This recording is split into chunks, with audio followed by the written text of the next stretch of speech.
Want to thank everybody for joining us. This is Sunday, August 15th, just August 16th, rather, just 2 days before the Wyoming primary election. And we have an opportunity with Larry Sandoval in today's Citizens Comment. And Larry, welcome to the program. This is the Candidate Awareness Tour 2026, where we ask citizens what's important to you. Larry, first of all, tell us who you are and where you live in Wyoming. Okay, yeah, thanks, Eric, for having me on.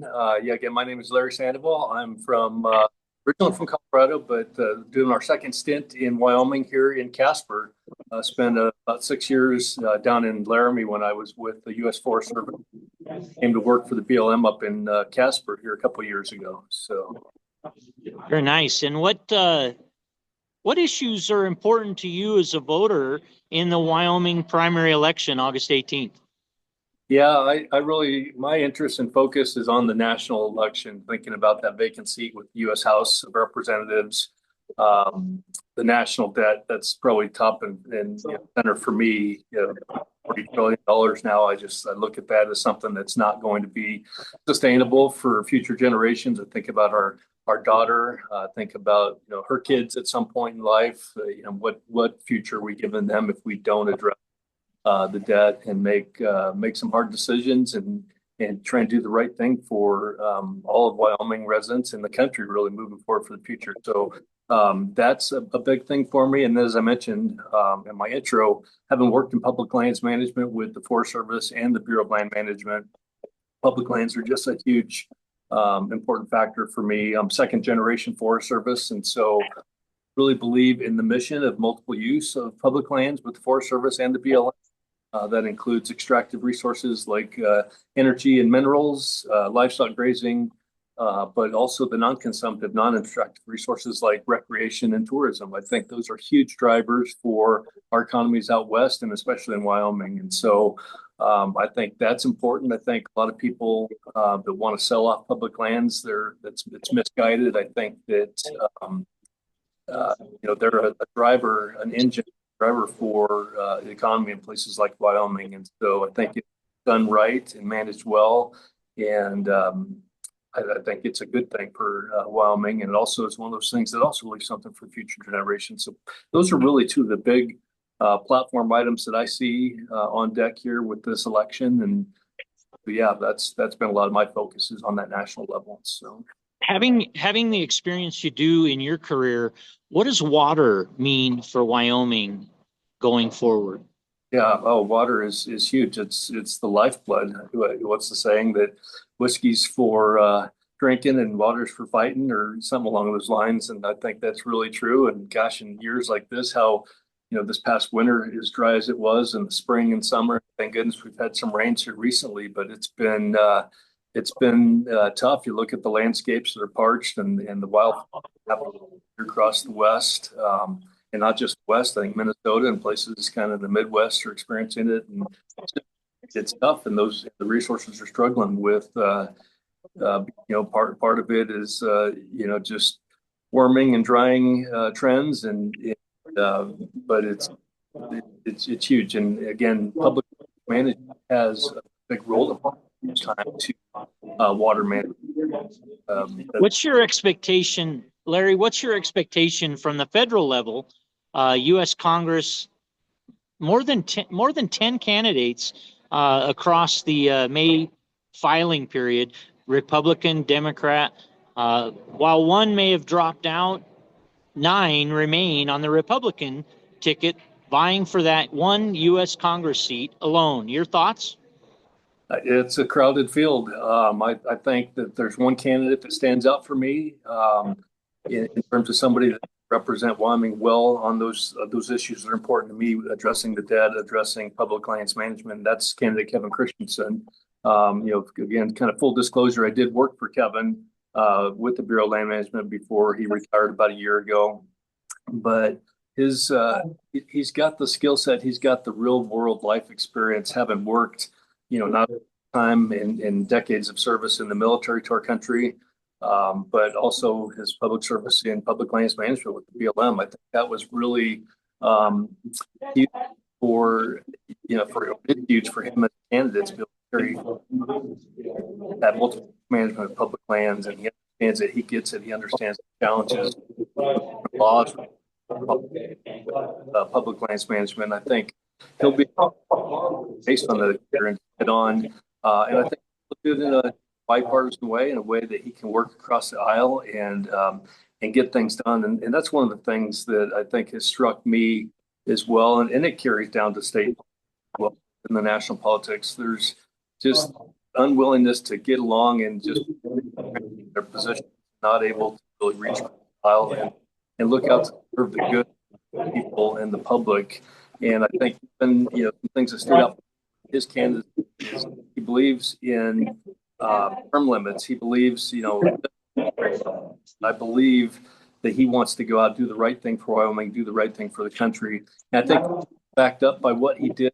You look at he could have worked in the private sector as an electrical engineer. He chose to serve his country in the military for almost 3 decades.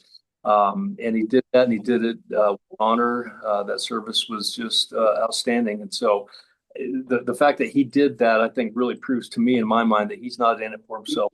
So many politicians, candidates, they're in it for themselves. They're looking to get rich, or they're looking for the power, or they're looking for whatever. And I don't see that at all with Kevin. I think his life of service with the military and with the BLM, I think, really stands out for me as something valuable that people would not regret if they elected him. How about taxation? Do you think that the government is right sized for Wyoming, or are we too big, spending too much money, and digging too deep into the pockets of our citizens of Wyoming?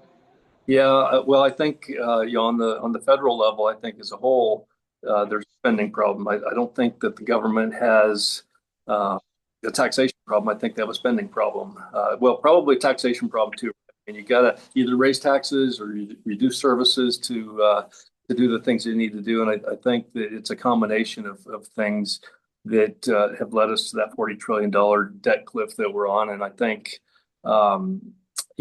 the people in Wyoming were blessed, I think, because we have the coal and the oil and gas and the mineral resources and the extractive resources on public lands that we can pull from. And that's helped us, not have to have a state income tax. But on the federal level, certainly things need to be addressed. And I think that I saw him make hard decisions during his time with the BLM, and I think that he can make those same hard decisions when it comes time to work in, not just hard decisions, but again, collaboration and solutions, working with others in Congress to identify what's really best for the public. What are some things that we can do to manage that debt and that deficit and do it in a sustainable way. So again, that is beneficial to Wyoming, both residents, both today and into the future. And so I think he has that capacity to do that. He understands the issues. One of the things that has just kind of driven me a little bit crazy watching this election cycle is some of the competition in that U.S. House race. They're just basing their campaigns on ideological talking. Well, it's woke this, or it's we got to do X, Y, or Z, but they're not offering any kind of specifics. I think that's where Kevin, he's got great ideas for how to fix the budget. And again, I've seen him work that with the BLM in terms of making hard decisions. Sometimes you have to, not move forward with hiring certain positions because the budget's just not there. And Kevin, I think, is very forward looking that way, is what I saw. He saw that, okay, we might not be flush in oil and gas funding, but we're flush elsewhere in the state, and we do this different to kind of level the playing field and level the table a little bit for the benefit of other resources. Put the money where the work is with oil and gas, if it's on the eastern side of the state, that sort of thing. Not saying that you don't pay attention to the other sides, but he plays chess in terms of looking at that future and futuring things out versus just checkers. I think the other candidates are playing checkers with their ideological talking points and really not diving in and fully understanding the issues. And sound bites and that sort of thing. They play well to a point, but you got to have that real life, real world experience and be able to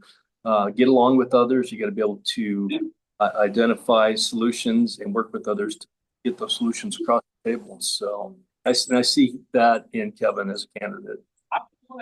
Larry Sandoval from Casper, Wyoming, Natrona County, today on the Talk Shop. This citizen's comment brought to you in part by the Christensen Campaign for U.S. Congress and our sponsors of the Talk Shop, Perkins Restaurant and Bakery, and others. Larry, before we let you go, what's a question that you wish people would ask to you or Kevin Christensen directly that just doesn't get asked enough?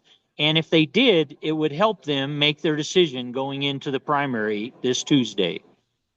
That's a really great question. I think that it would be important for people, voters, to ask Kevin, how is it that you're going to represent me? And you pick the topic. What is it that you see as an issue yourself? And how, Kevin, are you going to take that to Congress and work with the Congress, work with the president to solve those problems, whether it's the funding and the deficit and the debt that I mentioned, or whether it's public lands? What is it that's personal to the voters out there that they want to better understand specifically from Kevin? I mean, I think his platform is clear on his website, kind of how he's running. But I think hearing that firsthand from people, I think, is going to be important for the firsthand. Kevin. So I would encourage people to reach out to Kevin and ask those questions, anything that they have before Tuesdays. So, and as you look at the races around Wyoming locally, state and federal, any other commentary you'd like to make as a citizen of our great state, election wide? No, not really. Like I said, I came from Colorado. Colorado is a broken state. It's a big reason why we came back to Wyoming. We said, Wyoming, we enjoyed the 6 years that we were in Laramie. Let's go back. Wyoming's one of those states that's not going to change. They've got a lot of people think that there's things that are broken in Wyoming, and it's not perfect, but I think it's a lot better than a lot of other states that have just kind of gotten off the rails, in my opinion. And I think that Wyoming is blessed, and I think we just need really good, strong leadership, both at the federal level and the state level. Again, take a hard look at what is right for the people, both now and into the future. And I think if we do that this election cycle, Wyoming will continue to be a great place to live. So, Larry Sandoval, we appreciate you taking this time with us here on the Talk Shop in the great state of Wyoming. Larry Sandoval from Natrona County, and our conversation for U.S. Congress in Wyoming. We appreciate you joining us, Larry, and we'll talk again soon. Great. Thank you, Eric.